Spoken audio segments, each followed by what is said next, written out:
നമസ്കാരം. ആസാദി വാർത്തയുടെ നൈറ്റ് എഡിഷനിലേക്ക് സ്വാഗതം. നോക്കാം ഇന്നത്തെ പ്രധാനപ്പെട്ട വിശേഷങ്ങൾ. LPG നിറച്ച 2 ഇന്ത്യൻ കപ്പലുകൾ കൂടി ഹോർമുസ് കടക്കുന്നു. ഇറാൻ അനുമതി നൽകി. മാതൃകയാണ് കേരളത്തിലെ ആരോഗ്യ മേഖല. പുതിയ അനുഭവം പ്രകീർത്തിച്ച് വിദേശ വനിത.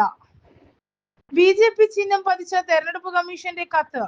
കേരള NGO യൂണിയൻ നേതാവിനെതിരെ നടപടിയെന്ന വാർത്ത അടിസ്ഥാനരഹിതം. പിൻവലിച്ച് മാപ്പ് പറയണം MV ശശിധരൻ. പോസ്റ്റൽ വോട്ട് തപാലിൽ വരില്ല. വോട്ട് ചെയ്യാൻ പ്രത്യേക സെന്ററുകൾ. വീടെവിടെ കോൺഗ്രസ് പ്രതിഷേധം. ഡിവൈഎഫ്ഐ കൊടിൽ കെട്ടി സമരം നടത്തും. എന്റെ പേരിൽ നേതാക്കൾ പൈസ മുടക്കി. പരാതിപ്പെട്ടപ്പോൾ നേതൃത്വത്തിന് മൗനം. അഴിമതിക്കാരുടെ ലിസ്റ്റുകൾ കയ്യിലുണ്ട്. ധർമ്മചൻ ബോൾഗാട്ടി. വിഷം കഴിച്ച മകനുമായി ആശുപത്രിയിലേക്ക് പോകവെ ആംബുലൻസ് മറിഞ്ഞു. അമ്മ മരിച്ചു. വിശദമായ വാർത്തകളിലേക്ക് പോകാം. LPG നിറച്ച 2 ഇന്ത്യൻ കപ്പൽ കൂടി ഹോർമസ് കടക്കുന്നു. ഇന്ത്യൻ LPG ടാങ്കറുകൾക്ക് ഹോർമസ് കടലിടുക്ക് കടക്കാൻ ഇറാൻ വീണ്ടും അനുമതി നൽകിയതായി റിപ്പോർട്ട്. യുദ്ധത്തെ തുടർന്ന് കടുത്ത നിയന്ത്രണങ്ങൾ നിലനിൽക്കുന്ന ഹോർമസ് കടലിടുക്കിലൂടെ 2 ഇന്ത്യൻ LPG ടാങ്കറുകൾ കൂടി ശനിയാഴ്ച രാത്രി തിരിച്ചതായാണ് വിവരം. ഇന്ത്യ ഉൾപ്പെടെ 5 സുഹൃത്ത് രാജ്യങ്ങൾക്ക് തങ്ങളുടെ കപ്പലുകൾ കടലിടുക്കിലൂടെ നീക്കാൻ അനുമതി നൽകുമെന്ന് ഇറാൻ പ്രഖ്യാപിച്ചതിന് പിന്നാലെയാണിത്. ടാങ്കറുകൾ അതീവ സുരക്ഷാ ഭീഷണിയുള്ള ഈ പാത പിന്നിട്ട് ഒമാൻ ഉൾക്കടലിലേക്ക് പ്രവേശിച്ചതായി ദേശീയ മാധ്യമങ്ങൾ റിപ്പോർട്ട് ചെയ്തു. 90,000 ടണ്ണിലധികം പാചകവാതകം വഹിച്ചുകൊണ്ടുള്ള ഈ 2 ഇന്ത്യൻ ടാങ്കറുകൾ മണിക്കൂറിൽ 27 കിലോമീറ്റർ വേഗത്തിൽ അടുത്തടുത്തായാണ് നീങ്ങുന്നത്.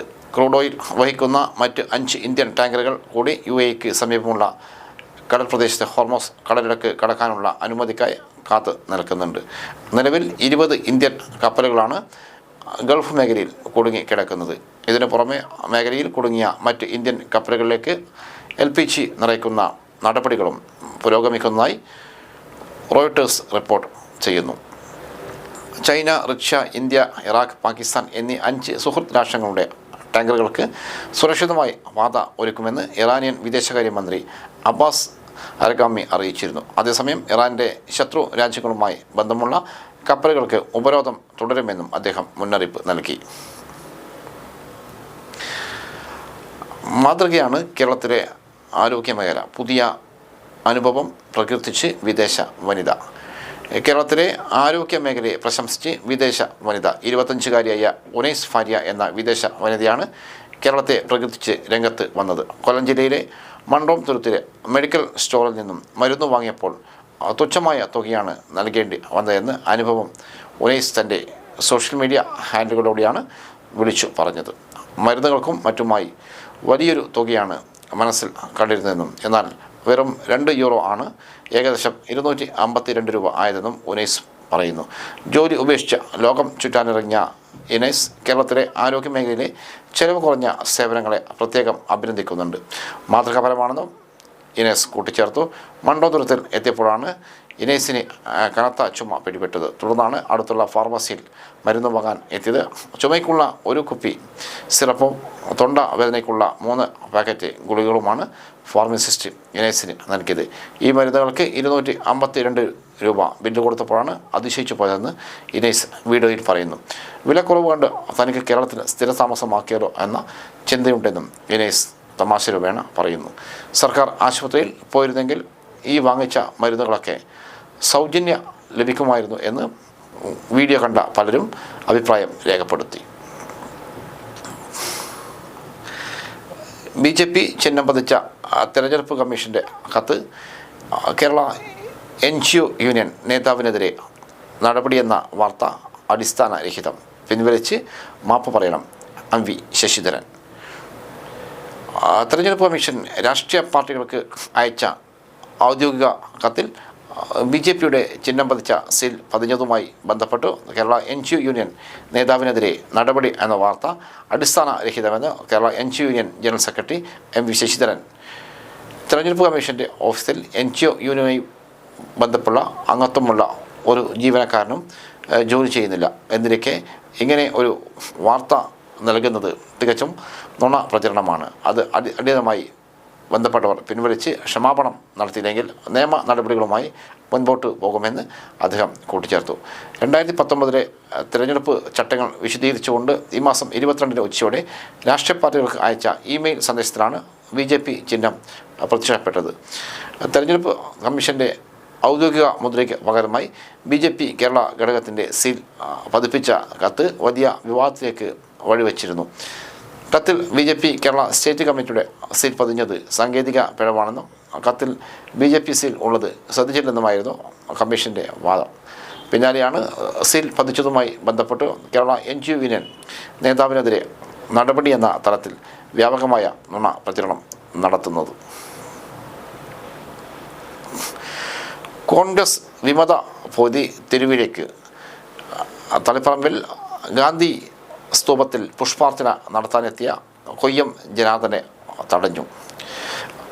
തളിപ്പറമ്പിൽ ഗാന്ധി സ്തൂപത്തിൽ പുഷ്പാർച്ചന നടത്താനെത്തിയ വിമത സ്ഥാനാർത്ഥിയായി മത്സരിക്കുന്ന KPCC മുൻ അംഗം കൊയ്യം ജനാർദ്ദനെ തടഞ്ഞ് കോൺഗ്രസ് പ്രവർത്തകർ.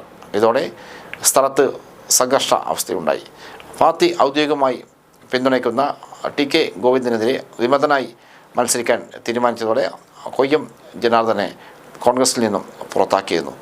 KPCC DCC നേതൃത്വങ്ങളുടെ അനുനയ നീക്കങ്ങൾ പരാജയപ്പെട്ടതോടെയാണ് കർശന നടപടി ഉണ്ടായത്. 60 വർഷം കോൺഗ്രസിനെ ദ്രോഹിച്ച ആളെ സ്ഥാനാർത്ഥിയാക്കിയത് അണികളെ ചതിക്കുന്നതിന് തുല്യമാണെന്ന് കൊയ്യം ജനാർദ്ദൻ ആരോപിച്ചിരുന്നു.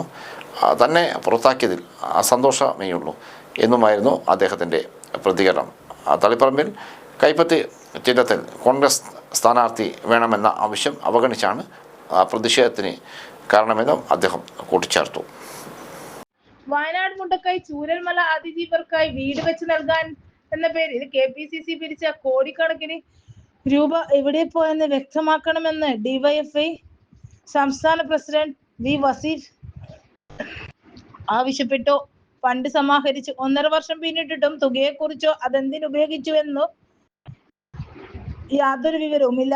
ജനങ്ങളെ കബളിപ്പിക്കുന്ന കോൺഗ്രസിന്റെ ഈ നിലപാടിനെതിരെ വീടെവിടെ കോൺഗ്രസ് എന്ന ചോദ്യമുയർത്തി DYFI ശക്തമായ പ്രക്ഷോഭം സംഘടിപ്പിക്കുമെന്നും അദ്ദേഹം മാധ്യമങ്ങളോട് പറഞ്ഞു. വയനാട് ഫണ്ടിനായി രൂപീകരിച്ച സംയുക്ത അക്കൗണ്ടിനെ കുറിച്ചുള്ള വിവരങ്ങൾ പ്രതിപക്ഷ നേതാവ് VD സതീശൻ തന്റെ തെരഞ്ഞെടുപ്പ് നാമനിർദ്ദേശ പത്രികയിലെ സ്വത്ത് വിവരത്തിൽ എന്തുകൊണ്ട് ഉൾപ്പെടുത്തിയിട്ടില്ലെന്ന് വ്യക്തമാക്കണം. കോടിക്കണക്കിന് രൂപ കൈകാര്യം ചെയ്യുന്ന അക്കൗണ്ടിന്റെ വിവരങ്ങൾ മറച്ചുവെച്ചത് ദുരൂഹമാണ്. സുതാര്യതയെക്കുറിച്ച് വാതോരാതെ പറയുന്നവർ സ്വന്തം കാര്യത്തിൽ കാണിക്കുന്നത് ജനങ്ങളോടുള്ള വെല്ലുവിളിയാണെന്ന് വസീഫ് കുറ്റപ്പെടുത്തി. കോൺഗ്രസിന്റെ പുനർജനി പദ്ധതിയുടെ ഭാഗമായി വീടുകൾ നിർമ്മിക്കുമെന്ന് പ്രഖ്യാപിച്ച് തറക്കല്ലിട്ടിട്ട് 1 മാസമായിട്ടും ഒരു ഇഷ്ടിക പോലും അവിടെ വെച്ചിട്ടില്ല. തറക്കല്ലിൽ മാമാങ്കം നടത്തി ജനങ്ങളെ വിഡ്ഢികളാക്കുന്ന സമീപനമാണ് UDFന്റേത്. പഴയ വാഗ്ദാനങ്ങൾ പാലിക്കാത്തവരാണ് പുതിയ വാഗ്ദാനങ്ങളുമായി ഇപ്പോൾ ജനങ്ങളെ സമീപിക്കുന്നത്. വയനാട് പുനരധിവാസത്തിനായി DYFI പിരിച്ച ഓരോ രൂപയുടെയും കണക്കുകൾ കൃത്യമായി പുറത്തു വിട്ടിട്ടുണ്ട്. സമാഹരിച്ച തുകയെ സംബന്ധിച്ച് പൂർണ്ണമായ സുതാര്യത DYFI ഉറപ്പുവരുത്തിയിട്ടുണ്ട്. ഫണ്ട് മുക്കുന്ന കോൺഗ്രസ് രീതിയാണ്. DYFI എപ്പോഴും സുതാര്യമാണ്. വീടെവിടെ കോൺഗ്രസ് എന്ന ചോദ്യവുമായി വയനാട്ടിൽ കോൺഗ്രസ് ഏറ്റെടുത്ത സ്ഥലത്തും എല്ലാ ജില്ലകളിലും കുടിൽകെട്ടി പ്രക്ഷോഭം ആരംഭിക്കാനാണ് DYFI തീരുമാനം. ഇതിന്റെ പേരിൽ നേതാക്കൾ പൈസ മുക്കി പരാതിപ്പെട്ടപ്പോൾ നേതൃത്വത്തിന് മൗനം. അഴിമതിക്കാരുടെ ലിസ്റ്റുകൾ കയ്യിലുണ്ട്. ധർമ്മജൻ ബോൾഗാട്ടി. ബാലുശ്ശേരിയിൽ കഴിഞ്ഞ നിയമസഭാ തെരഞ്ഞെടുപ്പിൽ മത്സരിച്ചത് തന്നെ തെറ്റായിരുന്നുവെന്നും നിയമസഭാ തെരഞ്ഞെടുപ്പിന് മുമ്പ് കോൺഗ്രസ് പ്രവർത്തകർ തന്റെ പേരിൽ വൻ പണപ്പിരിവ് നടത്തിയെന്നും തുറന്നു പറഞ്ഞു ധർമ്മജൻ ബോൾഗാട്ടി. ഫണ്ട് തട്ടിപ്പ് സംബന്ധിച്ച് KPCCക്ക് പരാതി നൽകിയിട്ടും ആരും അതിനെ ഗൗരവമായി എടുത്തില്ലെന്നും ധർമ്മജൻ ബോൾഗാട്ടി ചൂണ്ടിക്കാട്ടി. കഴിഞ്ഞ നിയമസഭാ തെരഞ്ഞെടുപ്പ് സമയത്ത് പാർട്ടി നേതാക്കൾ പണപ്പിരിവ് നടത്തിയെന്നും പണം നേതാക്കളടക്കം തട്ടിയെടുത്തെന്നും വിഷയത്തിൽ ഇതുവരെ നടപടിയെടുത്തില്ലെന്നും ധർമ്മജൻ പറഞ്ഞു. മാതൃഭൂമിയോടാണ് ധർമ്മജൻ ഈ കാര്യം വ്യക്തമാക്കിയത്. ബാലുശ്ശേരിയിൽ പരാജയപ്പെട്ടതിൽ പിന്നിൽ അവിടുത്തെ കോൺഗ്രസ് പ്രവർത്തകരായിരുന്നുവെന്നും അവർ പിന്നിൽ നിന്നും കുത്തുകയായിരുന്നുവെന്നും ധർമ്മജൻ തുറന്നടിച്ചു. വിഷം കഴിച്ച മകനുമായി ആശുപത്രിയിലേക്ക് പോകവെ ആംബുലൻസ് മറിഞ്ഞു അമ്മ മരിച്ചു. വിഷം ഉള്ളിൽ ചെന്ന നിലയിൽ മകനെ ചികിത്സയ്ക്കായി ആശുപത്രിയിലേക്ക് കൊണ്ടുപോകുന്നതിനിടെ ആംബുലൻസ് മറിഞ്ഞു മാതാവ് മരിച്ചു. നല്ലേപ്പിള്ളി നരിച്ചീറ തെക്കേ ദേശത്ത് പരേതരായ മൂത്തുറുവത്തറയുടെയും ആയിഷമ്മയുടെയും മകൾ ജോറാമയാണ് മരിച്ചത്. വെള്ളിയാഴ്ച വൈകിട്ട് 4:30 കടങ്കോട് ജംഗ്ഷനിനടുത്തായിരുന്നു അപകടം. നല്ലേപ്പള്ളി സ്വദേശിയായ മഫ്ലു 25 വിഷം ഉള്ളിൽ ചെന്ന നിലയിൽ ചിറ്റൂർ താലൂക്ക് ആശുപത്രിയിൽ പ്രവേശിപ്പിച്ചിരുന്നു. അവിടെ നിന്നും വിദഗ്ധ ചികിത്സയ്ക്കായി പാലക്കാട് ജില്ലാ ആശുപത്രിയിലേക്ക് കൊണ്ടുപോകുമ്പോഴാണ് അപകടമുണ്ടായത്. കടങ്കോട് ജംഗ്ഷനിലെ വളവിൽ എതിരെ വന്ന ബൈക്ക് അതേ ദിശയിൽ പോയ ഓട്ടോറിക്ഷയിൽ ഇടിച്ച് മറിഞ്ഞു. ബൈക്കിൽ ഇടിക്കാതിരിക്കാൻ ഡ്രൈവർ ആംബുലൻസ് വശത്തേക്ക് വെട്ടിച്ചപ്പോൾ നിയന്ത്രണം വിട്ട് മറിയുകയായിരുന്നു. റോഡരികിലെ ഇലക്ട്രിക് ഉപകരണങ്ങൾ നന്നാക്കുന്ന കടയുടെ ചുമരിലിടിച്ചാണ് വാഹനം നിന്നത്. ഈ സമയം കടയിലുണ്ടായിരുന്ന 3 ജീവനക്കാർ അത്ഭുതകരമായി രക്ഷപ്പെട്ടു. പാലക്കാട് ടൗൺ സൗത്ത് പോലീസിനും നാട്ടുകാരും ചേർന്ന് ഉടൻ തന്നെ രക്ഷാപ്രവർത്തനം നടത്തി. അപകട സ്ഥലത്ത് എത്തിയ മറ്റൊരു ആംബുലൻസിലാണ് പരിക്കേറ്റവരെ ജില്ലാ ആശുപത്രിയിൽ എത്തിച്ചത്. എന്നാൽ ആശുപത്രിയിൽ എത്തിച്ചപ്പോഴേക്കും ജോറാമയുടെ മരണം സംഭവിച്ചിരുന്നു. വാഹനത്തിലുണ്ടായിരുന്ന മഫ്ലു, ജോറാമയുടെ മകളുടെ ഭർത്താവ് റഹീം, സഹോദരന്റെ മരുമകൾ റഹ്മത്ത്, ഡ്യൂട്ടിയിലുണ്ടായിരുന്ന നഴ്സ് എന്നിവർക്കും പരിക്കേറ്റിട്ടുണ്ട്. ബൈക്ക് യാത്രക്കാരായ 2 പേർക്കും നിസ്സാര പരിക്കുണ്ട്. ഡബിൾ ഡെക്ക് യാത്രയ്ക്ക് തുടക്കം, ആവേശം വാനോളം. തുറന്ന ബസ്സിൽ കൂടുതൽ ഉയരത്തിൽ, നഗരക്കാഴ്ചകൾക്ക് മധുരമേറെ. അരിയിടത്തു പാലവും സൗത്ത് ബീച്ചും മാനാഞ്ചിറയും പതിവിലേറെ അഴകായി. ഡബിൾ ഡെക്കർ ബസ് യാത്രക്കാരുടെ കണ്ണിൽ നിറഞ്ഞു. ആകാശം കണ്ട് റോഡും കടൽ തീരവും താണ്ടി KSRTCയുടെ മലബാറിലെ ആദ്യ ഇലക്ട്രിക് ഡബിൾ ഡെക്കർ ബസ് യാത്രയിൽ ആവേശം വാനോളം. KSRTC ടെർമിനലാണ് സമീപത്തിൽ നിന്നാണ് ആ യാത്ര ആരംഭിച്ചത്. മുകളിൽ 36 പേർക്കും താഴെ 28 പേർക്കും സഞ്ചരിക്കാവുന്ന ബസ്സിൽ മുഴുവൻ സീറ്റും നിറഞ്ഞിരുന്നു. കുട്ടികൾ ചേർന്നതോടെ യാത്ര കളറായി. Arayidathu palam, Sarovaram, Eranhipalam, Nadakkavu, Mananchira, square Palayam, Francis road, south beach, Kothipalam, ഇവിടെ നിന്നും തിരിച്ച് butt road, beach, Gandhi road, മേൽപ്പാലം വഴി KSRTC ടെർമിനലിലേക്ക് തിരിച്ചെത്തുന്ന രീതിയിലാണ് സർവീസ് നടത്തിയത്. വരും ദിവസങ്ങളിൽ 5 സർവീസ് ആണുള്ളത്. പകൽ 3-ന് തുടങ്ങി രാത്രി 10-ഓടെയാണ് അവസാനിക്കുക. യാത്രക്കായി ഓൺലൈൻ ബുക്കിംഗ് സൗകര്യമുണ്ട്. വെബ്സൈറ്റ് വഴിയും ആപ്പ് വഴിയും ടിക്കറ്റ് എടുക്കാം. സുന്ദരേശ്വര ക്ഷേത്രോത്സവത്തിന് കൊടിയേറി.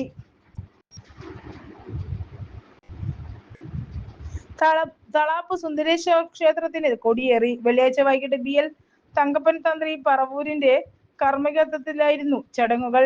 ഭക്തി സംവർദ്ധന യോഗം president KP Balakrishnan, vice president TK Rajendran, secretary KP Vinod Kumar, assistant secretary Sunilkumar, director തുടങ്ങിയവർ ചടങ്ങിൽ സംബന്ധിച്ചു.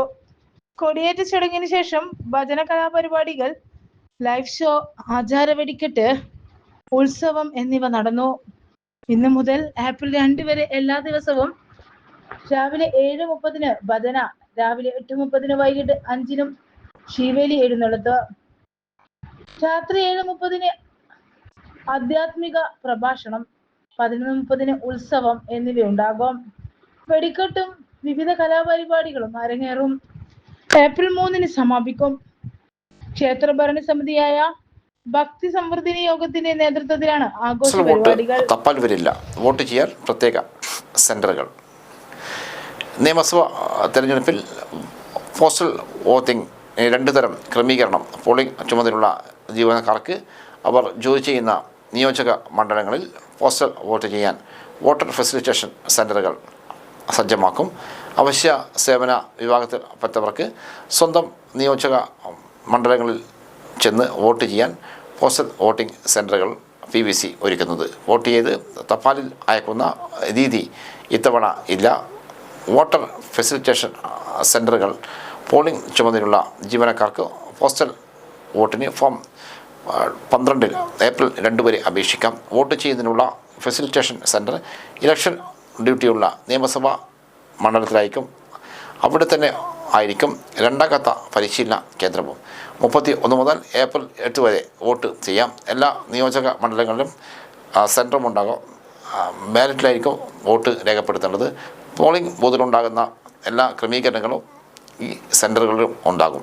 വോട്ട് ചെയ്യാൻ വോട്ടർ ID കാർഡ്, ഇലക്ഷൻ ഡ്യൂട്ടിക്ക് പോസ്റ്റ് ചെയ്ത ഉത്തരവ് എന്നിവ വേണം. തെരഞ്ഞെടുപ്പ് ഡ്യൂട്ടിയുള്ള നോൺ പോളിംഗ് ഓഫീസർമാർക്ക്, പോലീസ് ഡ്രൈവർമാർ, നോഡൽ ഓഫീസർമാർ തുടങ്ങിയവർ വോട്ട് ചെയ്യാൻ ജില്ലാ കേന്ദ്രത്തിൽ മാത്രമായിരിക്കും വോട്ടർ ഫെസിലിറ്റേഷൻ സെൻറ്റർ ഉണ്ടാകുക.